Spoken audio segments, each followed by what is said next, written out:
Price the Lord. மீண்டும் ஒரு குட்டி வீடியோ மூலமாக உங்களை சந்திக்கிறதுல ரொம்ப சந்தோஷப்படுறேன்.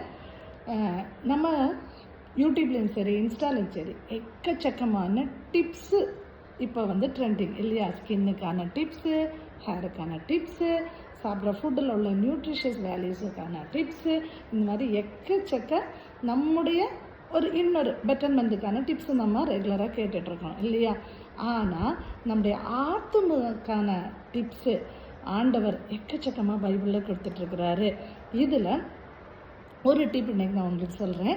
என்னென்னா, தாங்கவே முடியாத ஒரு துக்கம் உங்களை பாதிச்சிட்ருக்கான்னு வைங்க, இல்லை நீங்கள் அதை கடந்து சென்றுட்ருக்கீங்க. அதாவது பீக்குன்னு சொல்லுவோம் இல்லையா, அந்த நிலைமையில் இருக்கக்கூடிய வலி. அது ஒரு உறவினருடைய இழப்பாக இருக்கலாம், பெரிய பொருளாதார நஷ்டமாக இருக்கலாம், இல்லை உங்களுக்கு துரோகம் பண்ணிட்டு போயிருப்பாங்க, உங்களை ஏமாற்றிட்டு போயிருப்பாங்க, உங்கள் மேலே இல்லாத பொல்லாத பழிகளை போட்டு உங்களை காண பண்ணி வச்சுருப்பாங்க இல்லையா?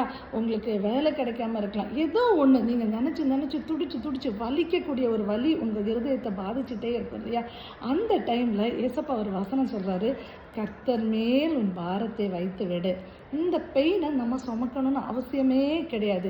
இந்த மாதிரி ஒரு தாங்க முடியாத வலி வரும்போது நான் என்ன பண்ணுவேன்னா, ஏசப்பாவை ஒரு சேரில் உட்கார வச்சுட்டு அவர் மடியில் போய் அப்படியே படுத்துக்கிட்டு, ஏசப்பா இந்த பெயின் என்கிட்ட போக மாட்டேங்க, என்னால் தாங்க முடியல, எப்படி ஓவர் கம் பண்ணணும்னு தெரியல, ஹெல்ப் பண்ணுங்க அப்படின்னு கேட்டு அவ்வளோ பெயினையே அப்படியே அவர் கையில் கொடுத்துட்டு நான் ஃப்ரீ ஆகிடுவேன். அதுதான்.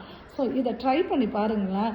பண்ண அவர் நம்ம பெயினை அவர்கிட்ட கொடுக்கணும்னு ஆசைப்படுறாரு. நம்ம என்ன பண்ணுறோம், கொடுத்துட்டு திருப்பி எடுத்து வச்சு திருப்பி வலியோட சந்தோஷம் இல்லாமல் தெரியணும். இன்னும் அப்படி இல்லாமல் நம்ம பெயினை ஃபுல்லாக அவர்கிட்ட கொடுத்துட்டு அவர் பார்த்துப்பார், மீது எல்லாம் அவர் பார்த்துப்பார். நம்ம ஜாலியாக சந்தோஷமாக ஹாப்பியாக பட்டர்ஃப்ளை மாதிரி இந்த உலகத்தில் வாழலாம். ஸோ கர்த்தர் மேல் உங்கள் பாரத்தை எல்லாத்தையும் வச்சுட்டு ஃப்ரீ ஆகிடுங்க. Praise the lord. தேங்க்யூ.